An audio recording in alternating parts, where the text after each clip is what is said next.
কক্সবাজারে যে কখন ক্রিকেট লিগ হয়েছে সেটা আমার নিজেরও জানা নাই। আসলে আমার মনে হচ্ছে আজকে আমাদের কক্সবাজার ক্রিকেটের ঈদ। এটা আমাদের জন্য একটা উৎসবমুখর পরিবেশ আমরা মনে করতেছি। এই কক্সবাজার থেকে শুরু করে পুরো ওয়ার্ল্ডে গিয়ে ভালো একটা স্থান অর্জন করবে, আমাদের কক্সবাজারের সুনাম বয়ে আনবে।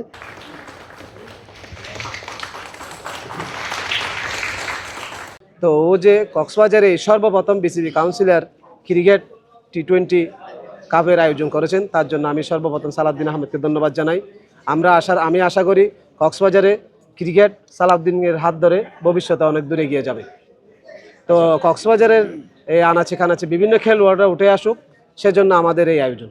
হোটেল সাইমন টাইটেল স্পন্সর করেছেন, এর সাথে আছেন এই ইসমাইল নাহার ফাউন্ডেশন, ওরা সহযোগিতা করেছে, আর বিভিন্ন স্পন্সররা আছে, সবাই আমাদেরকে সহযোগিতা করেছেন। আমাদের আল্লাহর রহমতে চ্যালেঞ্জ ফেস করতে হয় নাই। আমরা আশা করি আগামীকাল থেকে আমাদের খেলা উদ্বোধন হবে, শেষ পর্যন্ত আমরা খুব সুন্দরভাবে চালিয়ে যেতে পারবো ইনশাআল্লাহ। মাদকমুক্ত সমাজ গড়তে ক্রীড়ার বিকল্প নাই। আসলে প্রথমত এখানে স্পন্সর হওয়ার কারণ হলো যে আমাদের কক্সবাজারে ভালো কোনো প্লেয়ার নাই, এখনও পর্যন্ত জাতীয় পর্যায়ে এমন কোনো প্লেয়ার উঠে নাই। আমি চাই যে আমরা স্পন্সর হিসেবে যদি খেলোয়াড়দের পাশে থাকি, তাহলে ওরা ভালো খেলা উপহার দিয়ে এই কক্সবাজার থেকে শুরু করে পুরো ওয়ার্ল্ডে গিয়ে ভালো একটা স্থান অর্জন করবে, আমাদের কক্সবাজারের সুনাম বয়ে আনবে। এই জন্য মূলত স্পন্সর করা। আগামীতেও ইনশাল্লাহ তরুণ সমাজের পাশে থাকবো অবশ্যই। আর ক্রীড়া, আমি নিজেও একজন প্লেয়ার, আমিও ক্রিকেট প্রেমী, অবশ্যই ক্রীড়ার পাশে সবসময় আছি, থাকবো। আসলে আমার মনে হচ্ছে আজকে আমাদের কক্সবাজার ক্রিকেটের ঈদ। এটা আমাদের জন্য একটা উৎসবমুখর পরিবেশ আমরা মনে করতেছি। কক্সবাজার দীর্ঘদিন জিমিয়ে থাকা ক্রিকেট, এই যে BCB county cup Simon BCB cricket টুর্নামেন্টের টি-20 25-26 যে শুরু হচ্ছে, এটার মধ্যে দিয়ে আমি মনে করি কক্সবাজারের ক্রিকেট আবার পুনর্জীবিত হবে এবং এই টুর্নামেন্টের মাধ্যমে আগামীতে আমাদের জন্য মুবিনুল হক সৌরভ, যেমন হাসান মুরাদ, সুজনের মতো প্লেয়ার উঠে আসবে, আমাদের এটা আশা আছে।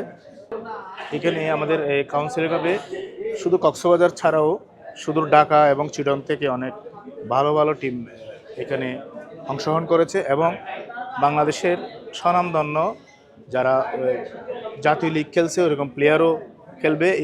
ইভেন এখানে আপনার জাতীয় টিমের প্লেয়ারকেও আমাদের এই টুর্নামেন্টে দেখা যাবে। কক্সবাজার ক্রিকেটের জন্য একটা ড্রিম। আমরা আসলে কাউন্সিলর দেখেছি, কাউন্সিলর কাপ দেখি নাই। অ্যাজ এ ক্রিকেটের মাঠে যেটা হয় আর কি, বিগত ক্রিকেট তো বুক হয়ে গেছে, যে একটা ক্রিকেট যে মাঠে প্রয়োজন এটা আসলে খুবই বাজে অবস্থায় ছিল। কিন্তু এই যে কক্সবাজারের মতো একটা প্লেসে এইভাবে একটা আয়োজন করে, এত সুন্দর পরিবেশে একটা এইভাবে খেলা আয়োজন করা আসলে ড্রিম বলতে গেলেই চলে।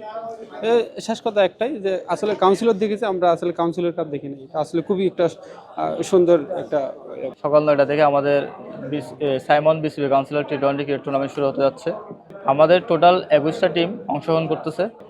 7টা গ্রুপে আমরা ভাগ করে আমরা গ্রুপ পর্যায়ে খেলাগুলো আমরা কালকে থেকে শুরু করতেছি। কালকে আমাদের প্রথম ম্যাচ, কালকে আমাদের টোটাল 2টা ভেন্যুতে 3টা ম্যাচ হবে। আপনারা জানেন কক্সবাজারের ক্রিকেট দীর্ঘদিন ধরে ক্রিকেটের যে জরাজীর্ণ অবস্থা, কক্সবাজার ক্রিকেটকে ফিরিয়ে আনার জন্য একটা উৎসবমুখর ক্রিকেটের মাধ্যমে যে নতুন করে যে কক্সবাজার ক্রিকেট শুরু হচ্ছে, এটা মানুষকে জানান দেওয়ার জন্য এবং প্লেয়ারদের যারা ক্রিকেটার আছে ক্রিকেট খেলতো এবং যারা ক্রিকেট খেলতে আগ্রহী তাদেরকে মাঠমুখী এবং মাঠের দিকে আকর্ষণ, খেলার দিকে যাতে ওরা ফিরে আসে। আমরা আশা করতেছি এই টুর্নামেন্টের মাধ্যমে আমরা আমাদের কক্সবাজার ক্রিকেট নতুন রূপে ফিরে আসবে।